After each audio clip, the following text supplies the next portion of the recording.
अस्सलाम वालेकुम स्टूडेंट्स, कैसे हैं आप सब। उम्मीद है कि आप सब खैरियत से होंगे। तो आज हम पढ़ने जा रहे हैं physical properties of alkanes. Last time discussion हुई थी about the preparation of alkanes और आज पढ़ेंगे हम फिजिकल प्रॉपर्टीज ऑफ अल्केन। तो जल्दी से बेटे इसको स्टार्ट कर लेते हैं।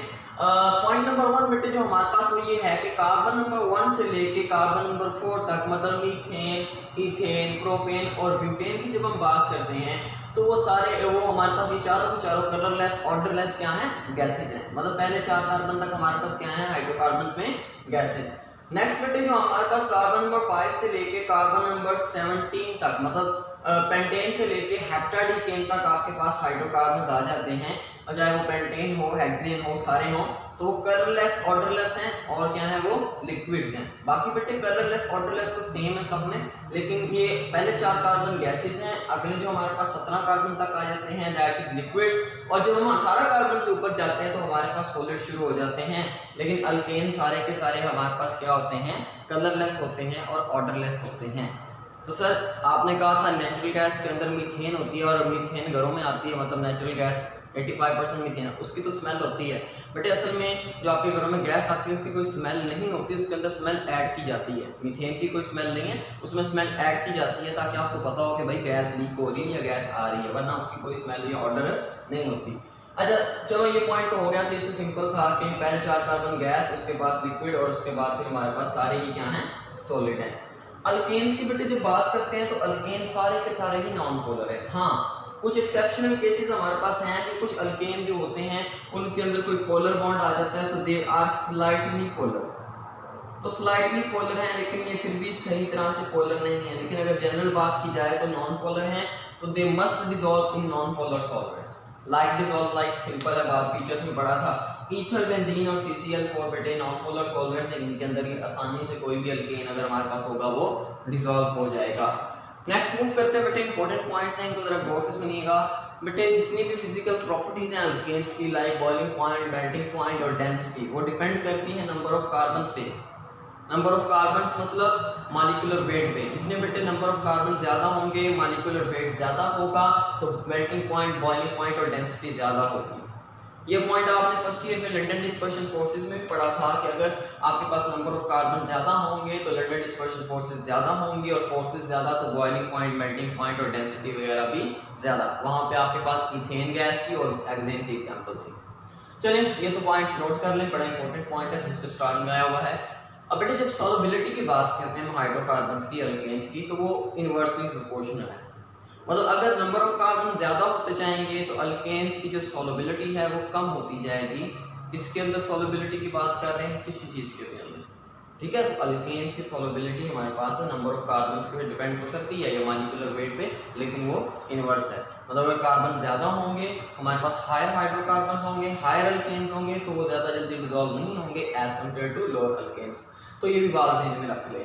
अच्छा बेटे एक और चीज बड़ा इंपॉर्टेंट है कि हमारे पास ये शॉर्ट क्वेश्चन भी आ जाता है कि boiling point of branch in hydrocarbon is lower than the states in hydrocarbons explain, और ये आपके पास पॉइंट भी है।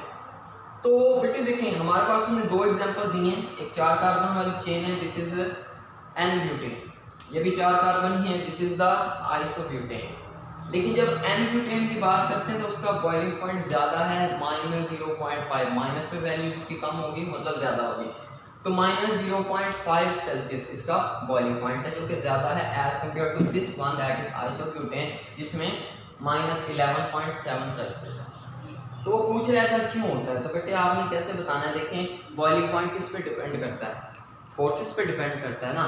तो अगर बेटे हमारे पास स्ट्रेट चेन हाइड्रोकार्बन्स होते हैं तो उनका बॉइलिंग पॉइंट हमेशा ज्यादा होता है। उसकी रीजन ये है कि फॉर एग्जांपल अगर एक ब्यूटेन ये है, हाइड्रोजन ही मैंने लगाए और दूसरा ब्यूटेन उसके साथ ऐसे ही कुछ पड़ा होगा, ठीक है, डेफिनेटली। और अगर एक आइसोब्यूटेन है तो आइसोब्यूटेन अगर मेरे पास प्रेजेंट है बोतल के अंदर तो दूसरा आइसोब्यूटेन उसके साथ ऐसे ही पड़ा होगा। तो बेसिकली बेटे हमारे पास अल्केन्स हैं तो उनके अंदर सिर्फ एक फोर्सेस है that are non polar forces, जिनको हम क्या बोलते हैं, लंडन डिस्पर्शन फोर्सेस। तो ये कार्बन इसको ट्रैक करेगा यहाँ से, ये कार्बन इसको ट्रैक करेगा यहाँ से, ये कार्बन इसको ट्रैक करेगा यहाँ से, ये कार्बन इसको ट्रैक करेगा यहाँ से। तो जब हम स्ट्रेट चेन हाइड्रोकार्बन्स की बात करते हैं तो वो हमारे सामने ऐसे आ जाते हैं, तो उनके दरमियान जो अट्रैक्शन के पॉइंट्स होते हैं या जो अट्रैक्शन होती है जिनको हम लंडन फोर्सेस कहते हैं, वो ज़्यादा होती है। लेकिन बेटे जब हम बात करते हैं आइसो वाले स्ट्रक्चर्स की, तो ब्रांच आ जाने की वजह से वो एक दूसरे से ज़्यादा दूर डिस्टेंस पे रहते हैं, ज़्यादा करीब नहीं आ सकते। तो इनके दरमियान अट्रैक्शन तो होती है, लेकिन अट्रैक्शन होती है कम पॉइंट्स पे। यहाँ पे 4 पॉइंट्स है, फॉर एग्जाम्पल यहाँ पे 3 पॉइंट्स हैं, और इन 3 पॉइंट्स के अंदर जो अट्रैक्शन हो भी रही है वो भी इसकी निस्बत तो कम नहीं है, तो एक दूसरे के क्लोज आ सकते हैं ना, क्योंकि इनके दरमियान कोई ब्रांच नहीं है। लेकिन ये एक दूसरे के इतने क्लोज भी नहीं आ सकते, इनके दरमियान ये देखेंगे डिस्टेंस काफ़ी ज़्यादा है, ये डिस्टेंस काफ़ी ज़्यादा है। तो डिस्टेंस ज़्यादा है तो फोर्सेस हमारे पास क्या होंगी, कम होंगी। हमने सिंपल रूल पढ़ा है कि अगर हमारे पास फोर्सेस कम होंगी तो उसका मतलब है हमारे पास मेल्टिंग और बॉइलिंग पॉइंट भी कम होगा। सो दैट्स वाई जो हमारे पास ब्रांच एंड हाइड्रोकार्बन होते हैं उनका मेल्टिंग और बॉइलिंग पॉइंट हमेशा कम होता है ड्यू टू लोअर फोर्सेस, और जो हमारे पास स्ट्रेट्स एंड हाइड्रोकार्बन होते हैं उनका बॉइलिंग पॉइंट हमेशा ज़्यादा होता है ड्यू टू ग्रेटर फोर्सेस। अब बेटे एक चीज़ ध्यान में रखिएगा कि अभी मैंने डिस्कशन ये की थी कि बॉइलिंग पॉइंट और मेल्टिंग पॉइंट डिपेंड करता है नंबर ऑफ कार्बन्स पे, या बेटे आप इसको ऐसे भी लिख सकते हो, एक और चीज़ ऐड कर लो, नंबर ऑफ कार्बन्स क्या है असल में, directly proportional to molecular weight. ठीक है, एक ही बात है। अब बेटे सुने, बॉइलिंग पॉइंट हमारे पास रेगुलरली इंक्रीज होता है, मतलब हम उसे प्रिडिक्ट कर सकते हैं, लेकिन मेल्टिंग पॉइंट को हम नंबर ऑफ कार्बन्स देख के प्रिडिक्ट नहीं कर सकते। इंक्रीज तो होता है, ये हम कहेंगे, लेकिन कितना ये हमें नहीं पता।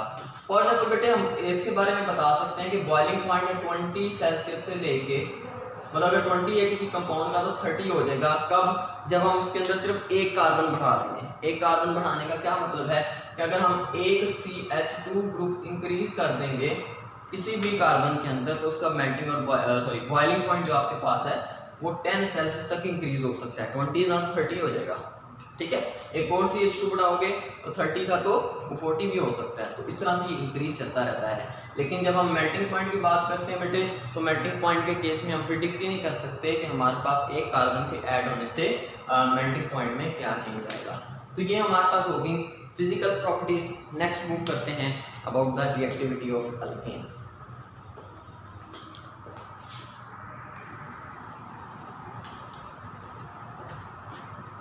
तो नेक्स्ट टॉपिक हमारे पास है अबाउट रिएक्टिविटी ऑफ अल्केन्स। तो देखें, हमने अल्केन्स को कहा था कि ये पैराफिन्स भी हैं। पैराफिन्स का मतलब मैंने क्या बताया था, पैरा का मतलब था लिटिल, और अफिन्स का हमारे पास क्या मतलब था, अफिनिटी।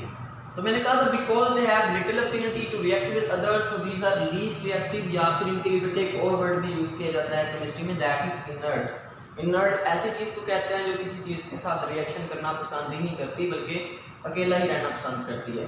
तो alkanes are inert are least reactive, मतलब ना तो बेटे इनके ऊपर कोई एसिड का असर होता है, मतलब ना तो ये एसिड के साथ रिएक्ट करते हैं, ना ही ये बेसिस मतलब बेस जो आपके पास होती है, ये अल्कीन्स होती हैं उनके साथ रिएक्ट करते हैं, ना ही मेरे बेटा ये रिड्यूसिंग एजेंट के साथ रिएक्ट करते हैं, और ना ही ऑक्सीडाइजिंग एजेंट के साथ। तो कोई भी चीज़ इनको इफेक्ट नहीं कर सकती बड़ी आसानी से, बड़ी मुश्किल से हम इनको इफेक्ट करवाते हैं, कंडीशंस देना पड़ती हैं, टेम्परेचर देना पड़ता है, कैटालिस्ट ऐड करना पड़ता है, फिर जाके कहीं अल्केन्स रिएक्ट करती हैं।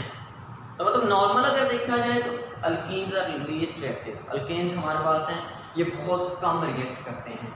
तो what is the reason behind its little affinity, इसकी इनर्ट नेचर के पीछे रीजन क्या है? तो बेटे उसके लिए दो रीजन हैं।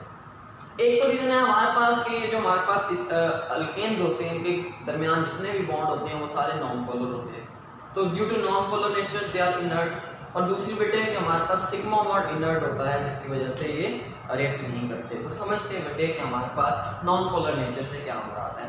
देखिए, अगर आपको याद हो तो आपको ये बताया गया था कि अगर तो बेटे electronegativity difference between the two atom 0.5 से कम हो तो हम कहते थे कि वो बॉन्ड हमारे पास कोवलेंट बॉन्ड है। और कौन सा कोवलेंट बॉन्ड है? Non polar. अच्छा, इसके अलावा और भी आपको बड़ा कुछ बताया गया था कि अगर इलेक्ट्रोनेगेटिविटी का डिफरेंस बेटे ग्रेटर देन 0.5 हो तो आपके पास कौन सा बॉन्ड होता है? Polar covalent bond. और अगर बेटे ये 1.7 से ग्रेटर हो जाए तो कौन सा बॉन्ड हो जाता है? Ionic bond. ये बताया गया था आपको।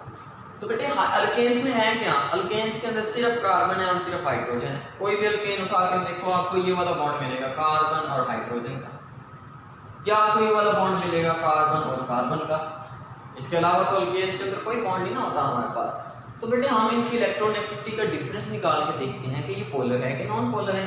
देखो बेटे, जो हमारे पास नॉर्मली कार्बन की इलेक्ट्रोनेगेटिविटी होती है, कार्बन की जो इलेक्ट्रोनेगेटिविटी होती है उसकी वैल्यू होती है 2.5, और जो हाइड्रोजन की इलेक्ट्रोनेगेटिविटी होती है वो बेटे आपके पास होती है 2.1। कितनी होती है? 2.1। तो मैं इन दोनों को माइनस कर लेता हूँ ताकि मेरे पास इलेक्ट्रोनेगेटिविटी का डिफरेंस आ जाए। तो मैं जब इसको माइनस किया तो डिफरेंस क्या आया? 0.4। 0.4 मतलब कि कार्बन और हाइड्रोजन का बॉन्ड क्या है? Non polar. अच्छा, और कार्बन कार्बन का तो डेफिनेटली हमारे पास नॉन पोलर ही होगा कि 2.5 माइनस 2.5 इज इक्वल टू 0, तो हाईली नॉन पोलर। तो due to the non polar nature बेटे देखो कैसे ही पॉसिबल है कि एक नॉन पोलर चीज है वो किसी पोलर चीज के साथ रिएक्ट करेगी। एसिड सारे के सारे पोलर ही होते हैं। कैसे? ये देखो HCl negative positive, HBr negative positive. आप बेसिस की बात कर लें, सोडियम हाइड्रोक्साइड ये वाला इसका नेगेटिव होता है, सोडियम पॉजिटिव होता है। आप ऑक्सीडाइजिंग एजेंट्स और रिड्यूसिंग एजेंट्स की भी बात करेंगे तो वो भी बेटे हमारे पास ज़्यादातर पोलर ही होते हैं। तो कैसे पॉसिबल है कि एक पोलर चीज़ एक नॉन पोलर चीज़ के साथ आसानी से रिएक्ट करेगी? पहली तो बात यह है कि ये अपना बॉन्ड तोड़ना ही नहीं चाहते, क्योंकि इनके ऊपर ना तो कोई पार्शियल पॉजिटिव चार्ज है ना ही कोई पार्शियल पॉजिटिव नेगेटिव चार्ज है कि ये किसी और पॉजिटिव नेगेटिव के साथ मिलें और बॉन्ड फॉर्मेशन करें। तो due to the non polar nature बेटे they are reactive, sorry unreactive, ये रिएक्ट नहीं करते। जो सबसे इंपॉर्टेंट चीज़ है बेटे, जो मेन पॉइंट है वो आपके पास है इनर्टनेस ऑफ सिग्मा बॉन्ड। कि सिग्मा बॉन्ड ही इनर्ट है, रोड़ा ही खत्म। कि जिसके अंदर जो सिग्मा बॉन्ड होता है, जिसे आप सिंगल बॉन्ड भी कहते हैं, वो बड़ा इनर्ट होता है, वो बड़ा स्ट्रॉन्ग होता है, जिसकी वजह से हमारे पास अल्केन्स रिएक्ट ही नहीं करते।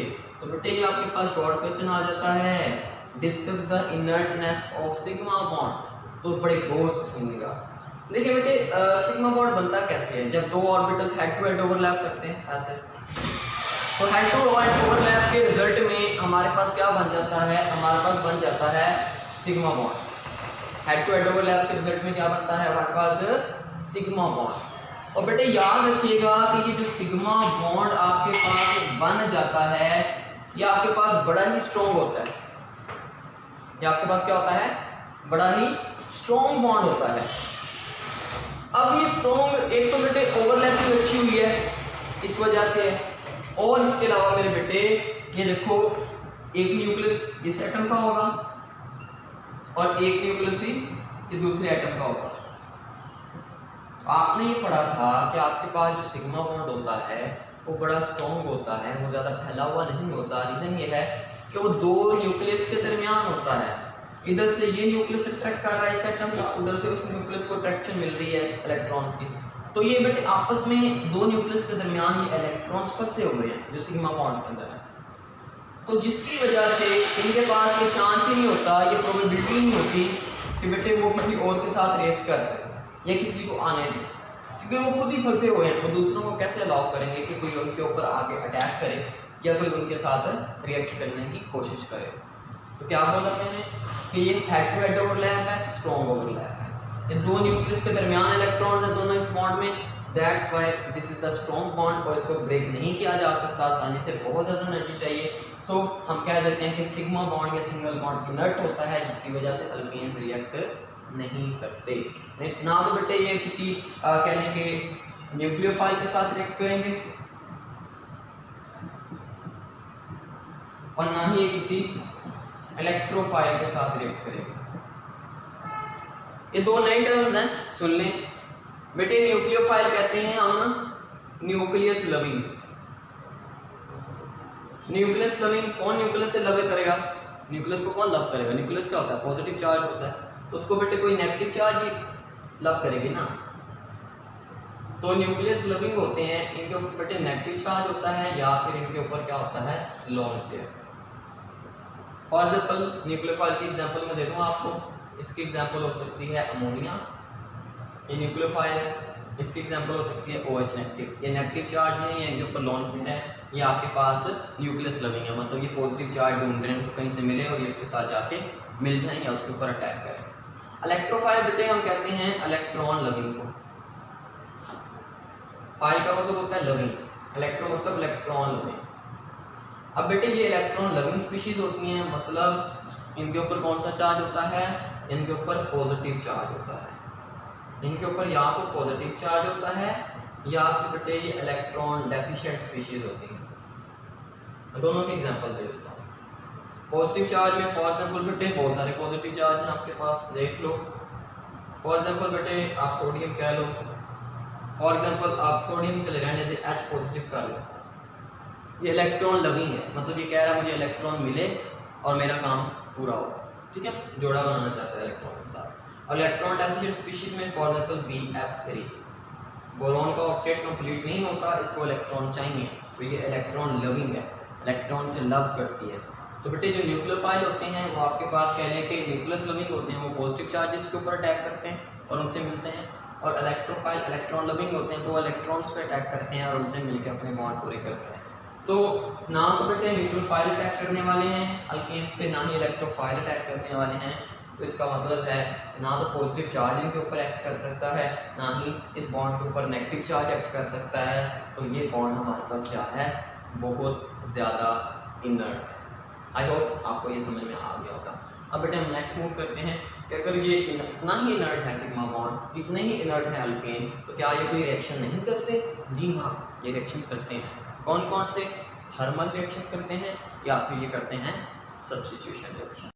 तो अल्केन देता है दो तरह के reaction, one is substitution reaction and other is thermal और कैटालिटिक रिएक्शन। देखो नंबर 2 वाला तो आराम से समझ में आ जाता है कि वैसे तो बात नहीं मानता कि रिएक्शन नहीं करता, तो हम इसको हीट करके या कैटालिस्ट की प्रेजेंस में अगर हम इसको रिएक्शन करवाने की कोशिश करेंगे तो ये रिएक्शन कर सकता है। तो थर्मल और कैटालिटिक रिएक्शन में हम क्या यूज़ करेंगे? थर्मल रिएक्शन के अंदर हम हीट को यूज़ करेंगे और कैटालिटिक रिएक्शन में हम कैटालिस्ट को अप्लाई करेंगे, यूज़ करेंगे, ताकि अल्केन को हम मजबूर कर सकें कि वो हमारे पास रिएक्शन दे। तो इसको भी समझ लेते हैं। आप इसको समझना बड़ी ज़रूरी है, दैट इज सब्स्टिट्यूशन रिएक्शन। देखो मेरे पुत्र, एक चीज़ ध्यान में रखना कि सब्स्टिट्यूशन रिएक्शंस का मतलब क्या होता है। सब्स्टिट्यूशन के लिए एक और वर्ड आता है, दैट इज रिप्लेसमेंट। तो असल में सब्स्टिट्यूशन रिएक्शन जो है आपके पास, दैट आर रिप्लेसमेंट रिएक्शन, मतलब एक की जगह दूसरे को ले जाना। रिप्लेसमेंट क्या होती है? रिप्लेस करना किसी को क्या होता है कि जो वहाँ पे है इसको हटा दो और कोई दूसरा ला के वहाँ पे बिठा दो। फॉर एग्जाम्पल, जब आपके पास ये CH4 है, अगर मैं कहता हूँ कि ये CH4 है, तो अगर मैं इसके साथ ये Cl लेके आता हूँ, ठीक है, तो मैं अगर इस H को हटाकर इसकी जगह ये Cl लगा दूंगा, तो मैंने हाइड्रोजन की जगह Cl को सब्स्टिट्यूट कर दिया है, या मैंने सब्स्टिट्यूशन कर दी है क्लोरीन की हाइड्रोजन की जगह, रिप्लेसमेंट कर दी ना। तो बेटे अगर तो कुछ ऐसा रिएक्शन होता है, देखो हम इसको रिएक्शन पूरे के पूरे को तो रिएक्शन नहीं करवा सकते, हम सिर्फ ये कर सकते हैं कि हम इस सिग्मा बॉन्ड को जो पहले हाइड्रोजन के साथ था उसको एक बार तोड़वाएं और तोड़वाने के बाद किसी और एटम के साथ वो बॉन्ड बनवा दें। तो this will be called as substitution reaction या फिर रिप्लेसमेंट रिएक्शन। और अल्केन्स की ये निशानी है, प्रॉपर्टी है कि वो हमेशा सब्स्टिट्यूशन रिएक्शन देता है, इसके अलावा कोई रिएक्शन नहीं देता। तो रिएक्शंस को स्टार्ट करते हैं। तो बेटे सबसे पहला रिएक्शन है कंबस्चन, बड़ा पड़ा हुआ पहले। कंबस्चन क्या होता है बेटे? कंबस्चन होता है बर्निंग, किसी चीज की भी बर्निंग, ठीक है। तो burning in the presence of excess of oxygen is called as combustion. Okay, एक चीज में रखिएगा, सिंपल है, आपको बताइए कि बेटे कंबस्चन जो है आपके पास एक एक्सोथर्मिक प्रोसेस है, तो इसका मतलब है इसके अंदर हीट हमेशा इवॉल्व होगा, निकलेगा, ठीक है। एग्जांपल आपके पास है, फॉर एग्जांपल मीथेन है, उसकी कंबस्चन कर रहे हैं। जब मीथेन ऑक्सीजन के साथ रिएक्शन करता है तो ये कार्बन क्या करता है, ये कार्बन बेटे यहाँ से एक ऑक्सीजन लेता है, यहाँ से एक ऑक्सीजन लेके ये कुछ किस में कन्वर्ट हो गया, ये कन्वर्ट हो गया कार्बन डाइऑक्साइड में। ओके, अब बाकी क्या बचा यहाँ पे? हाइड्रोजन। कितने हाइड्रोजन है भाई? 4 हाइड्रोजन है। मुझे बताओ 4 हाइड्रोजन से कितने वाटर बन सकते हैं? 2 वाटर बन सकते हैं। अच्छा, ये चीज़ बड़े काम में आने वाली है आपकी कि आप हाइड्रोजन गिन के आप उसके हिसाब से वाटर बना दें। आगे भी देखेंगे ऐसे ही होगा। तो ये ऑर्गेनिक केमिस्ट्री में एक चीज़ बड़ी काम आ जाती है, तो ये ज़हन में रखिएगा। इसलिए मैं जरा बार स्ट्रेस देके कह रहा हूँ। 4 हाइड्रोजन कितने वाटर बन सकते हैं? 2। बाकी कुछ ना देखो, वाटर बना दो, ज़्यादातर ऐसे ही होता है। तो बेटे आपके पास बन गए 2 वाटर, 4 हाइड्रोजन, यहाँ से ऑक्सीजन जो बचा हुआ था, मतलब O2 उसके साथ मिले और बना दिए उन्होंने 2H2O, और साथ हमारे पास हीट निकली 891 किलो जॉल पर मोल, इतनी ज़्यादा हीट, क्योंकि ये एक्सोथर्मिक प्रोसेस है। तो बेटे ये सिंपलेस्ट आपके पास हो गया अल्केन का रिएक्शन, ये थर्मल रिएक्शन में आ जाता है क्योंकि आप हीट दे रहे हो या हीट निकल रही है। लेकिन बेटे याद रखिएगा ये रिएक्शन खुद ब खुद नहीं होगा, आपको सबसे पहले इसको फ्लेम प्रोवाइड करना पड़ेगा, हीट प्रोवाइड करना पड़ेगी, थर्मल एनर्जी प्रोवाइड करना पड़ेगी, ताकि ये रिएक्शन स्टार्ट हो, बाद में ये स्पॉन्टेनियस हो जाता है जलने का जो प्रोसेस है। अब बेटे ये हमारे पास होगी कंबस्शन, असल में ये भी ऑक्सीडेशन रिएक्शन है क्योंकि इसमें ऑक्सीजन ऐड हो रही है, ठीक है। तो अब जो हमारे पास सेकंड पॉइंट है that is also oxidation. Oxidation यहाँ पे लिख देते फिर भी ज़्यादा अच्छा था। अब ऑक्सीडेशन ना दो तरह से होती है, एक होती है एक्सेस ऑफ ऑक्सीजन में, जैसा कि यहाँ पे हो गया है, तो कंबस्शन जो है वो ज़्यादा ऑक्सीजन की प्रेजेंस में होता है। लेकिन बेटे अगर हमारे पास ऑक्सीजन की सप्लाई कम हो, मतलब हमारे पास जो ऑक्सीजन की अमाउंट है वो आपके पास क्या हो, लेस हो, तो फिर बेटे ऑक्सीडेशन तो होती है लेकिन इनकम्प्लीट ऑक्सीडेशन होती है, जैसा कि यहाँ पे होगा। जब आप ऑक्सीजन की लिमिटेड सप्लाई देते हो तो फिर आपके पास प्रोडक्ट्स डिफरेंट बनते हैं। मतलब ये जो मीथेन था जिसने कन्वर्ट होना था ऑक्सीजन की प्रेजेंस में कार्बन डाइऑक्साइड और वाटर में, और उसने निकालनी थी हीट, अब इसने काम ही उलट कर दिया। अब जब हमने इसको कंबशन करने की कोशिश की लिमिटेड सप्लाई में ऑक्सीजन की, तो यहाँ पे जो हमारे पास दो कार्बन थे वो ऑक्सीजन के साथ मिलकर कार्बन मोनोऑक्साइड में कन्वर्ट हो गए, कार्बन डाइऑक्साइड में नहीं। अब कार्बन मोनोऑक्साइड की बेटे कोई स्मेल नहीं होती और इसको नाम दिया जाता है this gas is called as silent killer. ये आपके हीमोग्लोबिन के साथ जाके बॉडी में मिल जाती है और ऑक्सीजन को जुड़ने नहीं देती, जिसकी वजह से आपको फिर ऑक्सीजन नहीं मिलती बॉडी को और आपकी डेथ हो जाती है। आपने अक्सर सुना होगा हीटर ऑन रह गया सर्दियों में और उसकी वजह से घर वालों की डेथ हो गई। वो रीज़न ये होता है कि पहले कमरे में ऑक्सीजन होती है, आप कमरा बंद शंद करके पूरा लॉक करके सोते हो, और फिर क्या होता है वो हीटर चलता रहता है, उसने तो कंबस्शन के दौरान ऑक्सीजन यूज़ करनी है, तो आहिस्ता आहिस्ता आहिस्ता वो कमरे की सारी ऑक्सीजन को यूज़ करना शुरू कर देता है और काफ़ी ज़्यादा ऑक्सीजन यूज़ हो जाती है। तो फिर थोड़ी सी ऑक्सीजन बचती है, फिर बजाय इसके कि ये वाला रिएक्शन हो एक्सेस ऑक्सीजन वाला, अब क्योंकि हमारे पास लिमिटेड अमाउंट ऑक्सीजन की बची है तो ये वाला रिएक्शन होना शुरू हो जाता है। और फिर इस रिएक्शन के रिजल्ट में कार्बन डाइऑक्साइड तो नहीं बननी, इसमें कार्बन मोनोऑक्साइड बननी है, वो हम इनहेल कर रहे होते हैं सोए, तो वो हमारे जाके हीमोग्लोबिन के साथ अटैच हो जाती है और ऑक्सीजन को अटैच नहीं होने देती। पहले ऑक्सीजन कम है और उससे ऊपर क्या हुआ कि हमारे पास कार्बन मोनोऑक्साइड पैदा हो रही है, तो फिर हमारे क्या हो जाती है, डेथ हो जाती है। फिर कार्बन मोनोऑक्साइड की वजह से साइलेंट किलर भी कहा जाता है। तो CH4 बेटे अगर लिमिटेड सप्लाई होगी ऑक्सीजन की तो फिर प्रोडक्ट और बनेंगे, फॉर एग्जांपल कार्बन मोनोऑक्साइड और फॉर एग्जांपल वाटर। अच्छा वाटर को देखो 3 है CH4, तो कितने इसके अंदर हाइड्रोजन होंगे, 4 3 12, तो 12 हाइड्रोजन से कितने वाटर बन सकते हैं, 6 ही बन सकते हैं ना। तो एक सिंपल सी ट्रिक है जिसको आप याद रख सकते हो। तो बेटे आपके पास 6 वाटर बनेंगे, बाकी ये कार्बन बचा, आपने उसको वैसे का वैसे लिख दिया।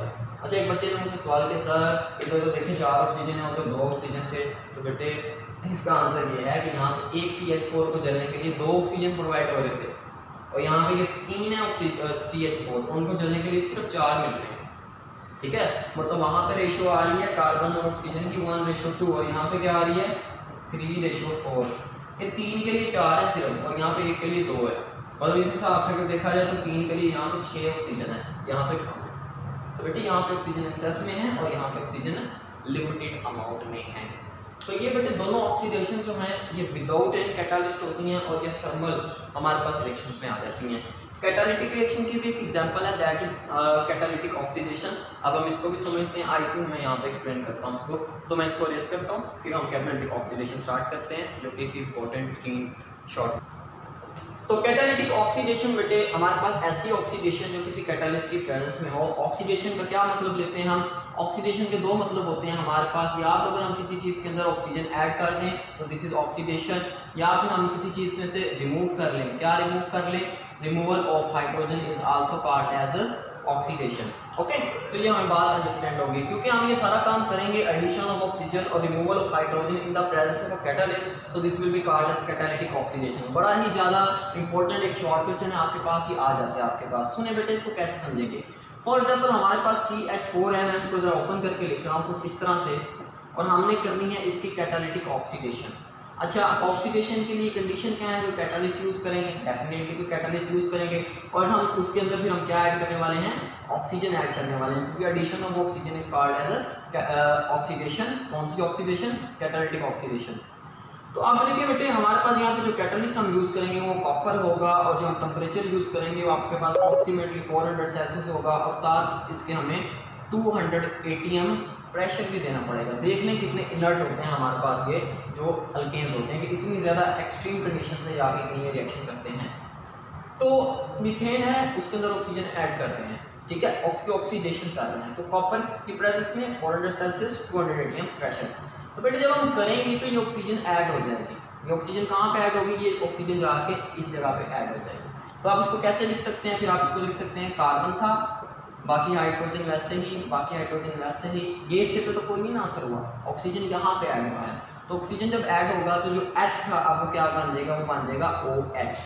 तो आपके पास ये क्या था? इसका नाम था मीथेन, और अब आपके पास क्या बन गया है? CH3OH, जिसे आप क्या बोल सकते हैं? CH3 होता है मिथाइल और OH ग्रुप क्या होता है? अल्कोहल। तो इसको आप बोल देंगे मिथाइल अल्कोहल।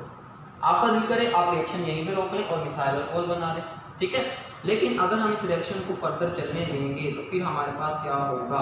सुने, हमारे पास बेटे वही है, दोबारा से वही मिथाइल अल्कोहल। अगर मैं इसकी फर्दर ऑक्सीडेशन करवाता हूँ तो कैटालिस्ट वही रहेंगे और कंडीशन भी वही रहेंगी। मैं बार बार नहीं लिख रहा, मैं सिंपल ऐसे लिख रहा हूँ, आपने बार बार लेकिन लिखना है। तो बेटे देखो, addition of oxygen is also called as oxidation. तो हमारे पास याद रखना, एक बार ऑक्सीजन ऐड होगा, अगर दूसरी बार ऑक्सीडेशन करेंगे तो हाइड्रोजन रिमूव हो गए। ये ऑक्सीजन आएगा और हाइड्रोजन रिमूव कर लेगा। तो ऐसा यहाँ पे होगा। देखिए अब क्या होने वाला है, इधर बेटे हमारे पास ये होने वाला है कि ये जो ऑक्सीजन है ये यहाँ से ये वाले हाइड्रोजन रिमूव कर लेगा। किस फॉर्म में? In the form of water, H2O। पहली बार ऑक्सीजन ऐड करके ऑक्सीडेशन करवानी है, दूसरी दफ़ा हाइड्रोजन निकाल के ऑक्सीडेशन करवानी है, दोनों ऑक्सीडेशन। तो अब हमारे पास जब ये हुआ तो फिर हमारे पास क्या बच गया? फिर बेटे मेरे पास बच गया कार्बन, हाइड्रोजन और उसकी ये वाली साइड वाला हाइड्रोजन ऐसे, और साथ हमारे पास क्या बचा हुआ? ये वाला ऑक्सीजन। तो ना तो ऑक्सीजन के बॉन्ड पूरे हैं दो, ना कार्बन के 4 पूरे हैं, तो यहाँ पे क्या आ जाएगा? एक डबल बॉन्ड आ जाएगा। और ये जो चीज़ बनी this is called as formaldehyde. ये आपके पास एक एल्डिहाइड ग्रुप बन गया। आप इसको लिखना चाहें आप इसको ऐसे भी लिख सकते हैं जैसे आपकी बुक में लिखा, या इसको लिखना चाहें तो आप इसको ऐसे भी लिख सकते हैं CH3OH जैसे कि आपकी बुक में लिखा। ऐसे समझना आसान है तो इस वजह से मैंने इसी तरह से लिख दिया। देखो HCHO ये बच जाएगा ना जब ऑक्सीजन रिमूव हो जाएगा हाइड्रोजन को लेके। तो पहली दफ़ा बेटे जब आपने ऑक्सीडेशन की, ऑक्सीजन ऐड किया, दूसरी दफ़ा ऑक्सीडेशन करनी है तो हाइड्रोजन रिमूव करना है। तो ये बन गया फॉर्मल्डिहाइड। दिल करे तो रिएक्शन यहीं पर रोक दें, नहीं करता तो इसको आगे कंटिन्यू होने दें। अच्छा अब बेटे आगे कंटिन्यू करते हैं इस रिएक्शन को कि आगे हमारे पास क्या हो सकता है। मैं इसको ज़रा इस तरह से लिख रहा हूँ, वहाँ पे ज़रा दूसरी साइड पे लिखा, मैं इस तरह से लिख रहा हूँ। तो दिस इज फॉर्मल्डिहाइड। अब फिर आप इसकी ऑक्सीडेशन कंटिन्यू कर रहे हैं तो ऑक्सीडेशन ऑक्सीजन से ही होगी। कंडीशंस वहीं के, copper 400 Celsius temperature 200 ATM pressure. तो एक दफ़ा ऑक्सीजन ऐड करके दूसरी दफ़ा हाइड्रोजन निकाल के, अब किसकी बारी है? ऑक्सीजन ऐड करने की। एक बार ऑक्सीजन ऐड होता है, दूसरी दफ़ा हाइड्रोजन रिमूव होता है। तो बेटे दोबारा से ऑक्सीजन आके यहाँ पे ऐड हो जाएगा। तो जब दोबारा से ऑक्सीजन आके यहाँ पे ऐड होगा तो क्या बन जाएगा? HC≡OH। यहाँ पे ऑक्सीजन आ गया तो ये क्या बन गया? OH। क्लियर होगी बात?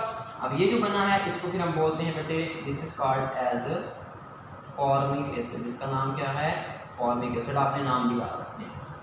तो आपने फर्दर ऑक्सीडेशन की तो फॉर्मिक एसिड बन गया। दिल करे तो बेटे यहाँ तक रोक लें, नहीं दिल करता तो इसकी फर्दर इसकी ऑक्सीडेशन करवा लें, ठीक है। अब मैं अगर फर्दर ऑक्सीडेशन करवाता हूँ फॉर्मिक, तो क्या है मेरे पास? Formic acid HC≡OH। ये फॉर्मिक एसिड लिख दिया। मैं इसकी फर्दर ऑक्सीडेशन करवाता हूँ, दोबारा से वही कॉपर ही, 400 सेल्सियस टेम्परेचर ही और 200 एटीएम प्रेशर ही, कंडीशंस वही हैं, सेम है। अब देखो एक बार ऑक्सीजन ऐड किया, दूसरी दफ़ा हाइड्रोजन रिमूव किया, फिर ऑक्सीजन ऐड किया तो अब क्या होगा? Hydrogen remove. तो ये आएगा ऑक्सीजन और ये दोनों हाइड्रोजन निकाल देगा in the form of H2O water, और बाकी क्या बच गया? CO2। तो आपके पास बेटे ये कंप्लीट होगी ऑक्सीडेशन। क्योंकि ये सारी की सारी ऑक्सीडेशन हुई है in the presence of catalyst, so that's why it's called as catalytic oxidation. Short question आ जाता है, चारों इक्वेशन दिखेंगे इसी तरह से विद देयर नेम्स। तो आपके पास बेटे ये कैटालिटिक ऑक्सीडेशन है। इसका फ़ायदा ये है कि आपका जो दिल करे स्टेप बाय स्टेप आप जहाँ पे रिएक्शन रोकेंगे वही आपके पास प्रोडक्ट आ जाएगा, बजाय इसके कि आप सीधा इसको कार्बन डाइऑक्साइड और वाटर के अंदर कन्वर्ट कर दें जैसा कि आप नॉर्मल ऑक्सीडेशन में करते हैं। स्ट्रक्चर इस तरह से ड्रा करना है तो बिल्कुल ठीक है, कोई इशू नहीं है। जैसे आपकी बुक में वैसे याद करना है तो कोई इशू नहीं है, एक ही बात है आपके पास। समझ में आ गई बात? अच्छा जी, अब बेटे एक टॉपिक हमारे पास रह गया है, उसको जल्दी से ख़त्म करते हैं और आज का लेक्चर एंड करते हैं। That is nitration. और नाइट्रेशन बड़ा ही आसान टॉपिक है हमारे पास, और ये एक रिएक्शन है जो कि हमारे पास अल्केन्स देते हैं। नाइट्रेशन बेटे क्या होती है? नाइट्रेशन कहते हैं नाइट्रो ग्रुप का introduction. Introduction of nitro group to alkane is called nitration. Introduction of nitro group, जैसे हाइड्रोजनेशन होती है इंट्रोडक्शन ऑफ हाइड्रोजन ग्रुप, तो इस तरह से ये क्या है? Introduction of nitro group is called nitration. अब नाइट्रो ग्रुप हो गया क्या? नाइट्रो ग्रुप बेटे हमारे पास होता है NO2। ये ग्रुप को क्या बोलते हैं हम? नाइट्रो। तो अगर हम किसी अल्केन के अंदर नाइट्रो अटैच कर दें हाइड्रोजन को निकाल के, तो that will be called as nitration. For example मेरे पास बेटे मीथेन की है CH4, मैं इसको ऐसे लिख सकता हूँ, अपनी इसके लिए मैं लिख रहा हूँ। और एक मेरे पास एसिड होता है जिसका नाम होता है HNO3, होता है ना? तो अगर मैं इसको ऐसे लिख लूँ HONO2 अपनी आसानी के लिए, ताकि मुझे आपको समझाने में आसानी हो, तो ये भी HNO3 है, ये भी HNO3 है, तो मैं यहाँ पे लिख रहा हूँ अपने समझाने के लिए HNO2। अपनी मर्जी है, जैसे मर्जी कर दो।